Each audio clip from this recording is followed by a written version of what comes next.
రాసుకోవాల్సి వస్తే నీవు ఇంకొకళ్ళు ఉన్నారు, మీ ఇద్దరు సమానమే. నీ పేరు రాసుకుంటావా, నీ పక్కనోడి పేరు ముందు రాస్తావా? మన పేరే రాసుకుంటాం.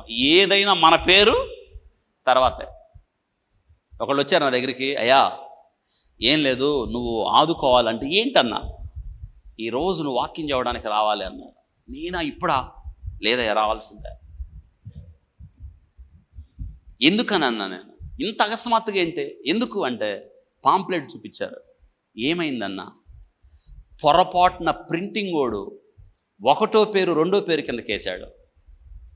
ఆయన అలిగాడు, మొదటి పేరు నాదేయకుండా నాకన్నా చిన్నోడిని తెచ్చి మొదటి పేరు నేను మీటింగ్స్కి రానన్నాడు.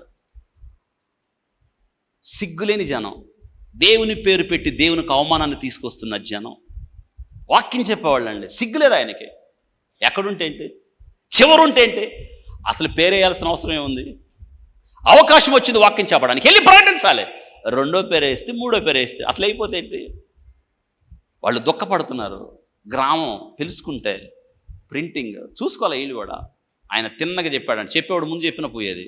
నేను రాను, ఎందుకంటే నేనంటే మీకు లెక్క లేదు. నా పేరు చివరి వేసారు, రెండో వేసారు, మూడో వేసారు తెలియదు నాకు. ఆయన ఎప్పుడు వస్తాడంట, మొదటి పేరు వేస్తాడు. నేను వెళ్ళానండి, ఆయన రాకపోతే రాపోయాడు. మెయిల్ చేశాడు రాకుండా, నేను వస్తాను పదని నేను వెళ్ళాను. వాక్యం చెప్పొచ్చాను. ఇప్పుడు చెప్పండి, అందులో మన పేరే లేదు, మన పేరు లేదు, మన ఊరు లేదు, మనం ఎవరో కూడా తెలియాల్సిన అవసరం అసలు లేదు. మనం ఎవరో తెలిస్తే చాలు. ఇదిగో ఇప్పుడు మత్తయిని తోమాను పంపించాడు దేవుడు, ఇద్దరిద్దరుగా పంపించాడు. ఈ మత్తయి తన పేరు రాసుకోవాలా, ఎవరి పేరు రాశాడు అంటే చూసారా ఎంత తగ్గింపు, ఎంత వినయం, ఎంత దీనత్వం. ఇతరులను ఘనంగా ఎంచడం మనకున్నదా? పైగా ఈయన తన గురించి రాసుకునేటప్పుడు ఏమని రాసుకున్నాడు తెలుసా? సుంకపు గుత్తదారుడు.